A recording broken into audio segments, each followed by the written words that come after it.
The next Nintendo General Direct has to be something big. We've been talking so much recently about all the leaks and the rumors of, all the big games, and if Nintendo were really lying about some of these reveals and some of these leaks, or if they were lying about lying, which I'm gonna make a whole video about that because, dude, for real, I have so many ideas about that specifically with Nintendo, apparently putting out fake leaks and stuff. But why does it feel like Nintendo games take forever now, but we're still getting a ton of brand new releases at the exact same time? Now, this is a very controversial topic because of the fact that we haven't had the big 3D Mario reveal yet. That the next general Nintendo Direct has big shoes to fill. Like, seriously, if they're not gonna drop something huge like new Switch 2 exclusive big first party games, then people will be upset, especially since we already have Tomodachi Life now. Yoshi's coming out soon. We just had another trailer for Splatoon Raiders, and now some of those big Switch 2 exclusive games that we knew about already, that we knew were coming out soon, are either out or coming out very soon still, definitely before the general direct happens. What are they planning after that? What are these big games that they're going to drop? Obviously, the biggest ones that come to my mind immediately that pretty much everybody wants is a brand new 3D Mario game.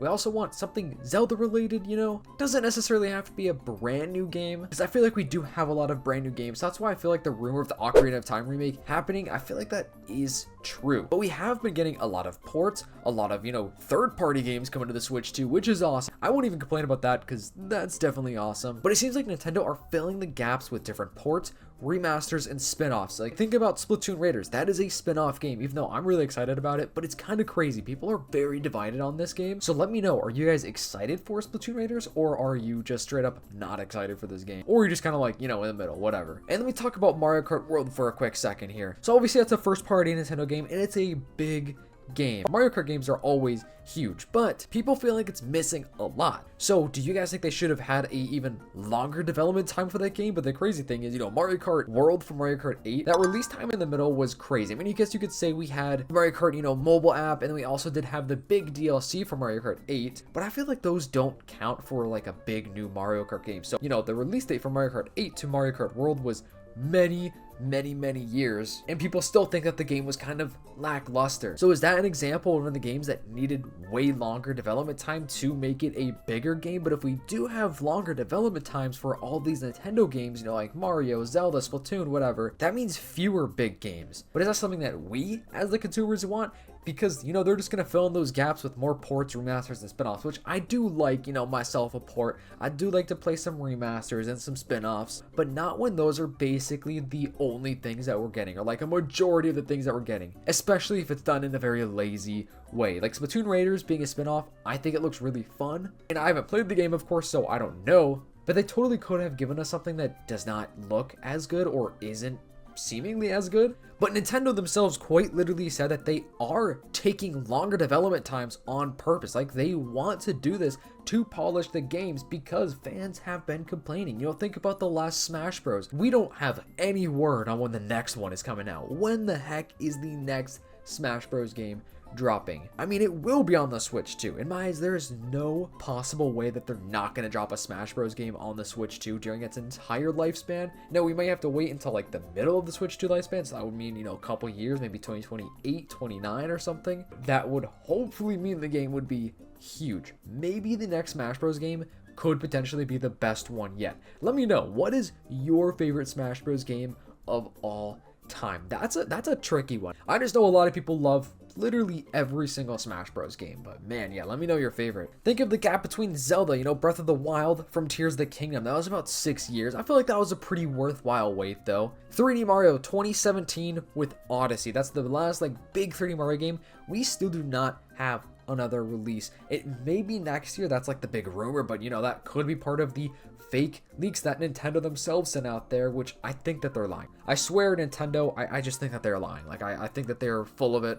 But if that game comes out next year, let's just say that's a 10-year gap in between big 3D Mario games. That is insane. In 100 years, we'd get 10 big 3D Mario games just like that scale of Odyssey. I mean, hey, if it's the best game of all time, I would say it's worth it. I mean, GTA 5 to GTA 6, I mean, that's got to be the biggest gap of all time of any big modern day game that people want the next one. But that's a little bit of a different situation, of course. But I think Mario Kart 8 is a good example of them reusing stuff, because obviously they put Mario Kart 8 Deluxe onto the Switch. And then we eventually did get the Mario Kart 8 Deluxe DLC, which was good. I really liked that. I thought it was pretty cool. But I almost feel like, you know, with all that being said, Mario Kart World could have been something bigger and better. And if we're really gonna get crazy, F-Zero, bro. F-Zero, I think it's been 19 years. Punch-Out has been forever. We haven't had a Punch-Out game in a long time. Pikmin definitely does have big gaps in between their releases, but that makes sense because I feel like almost all those games are pretty good. Like, I feel like people don't complain about Pikmin ever. Animal Crossing is another one. That has been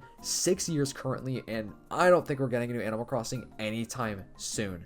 I feel like that's gotta be at least midway through the Switch 2. But that is one of those games where I definitely do think that they're going to be giving us a new Animal Crossing, you know, during the Switch 2 lifespan. I just don't think they're going to wait until the Switch 3, because it's probably going to be the Switch 3, let's just be honest here. But we know Nintendo, they love to release enhanced versions of old games on newer hardware. We know Zelda, Mario Party, Kirby. So people are mad because those are not brand new games. Those are either upgrades, we have ports and re-releases mixed in with, you know, the new releases, of course, because we have been getting new releases and we are definitely getting more and more. But as far as like the official games that we know have been out or been, you know, announced for a while, we're kind of running out of those. And that's another reason why I think it just makes sense for us to be getting a Nintendo General Direct in the summertime. I just really do think it makes a lot of sense, just due to everything, due to the lack of updates recently, due to the lack of General Directs, and now, like I said, we're running out of these big first-party games that we know about already. So as far as like the remakes, you know, the port spin-off goes, I'm okay with that. I'm okay with the smaller titles, especially if they are actually cheaper, because Splatoon Raiders is cheaper. I'm okay with them filling the gaps a little bit, as long as the big first-party games are huge, like the big mainline games, as long as they just make those better and better, make them the system seller console. Like, seriously, like, make it a game that makes everybody just absolutely love having their Switch too. Like Animal Crossing New Horizon. That's a perfect example because obviously you can't play the game on any other console. I'm pretty sure millions of people bought a Switch because of Animal Crossing. Those are the type of games that we need to have in the future, and that we probably will be getting on the Switch too, because like I said, Nintendo themselves announced that they will be taking more time to develop games, which is good. That is good news overall. I would love to know your thoughts. I would love to know your theories about all of this. And if you are really watching this far in the video, comment down below your favorite drink of all time. You know, we got Dr. Pepper,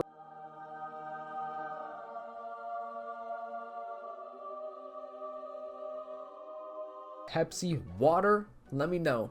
And if you are brand new, subscribe to the channel. I wish for a goal of 10,000 subscribers. I'll see you in the next one. Peace.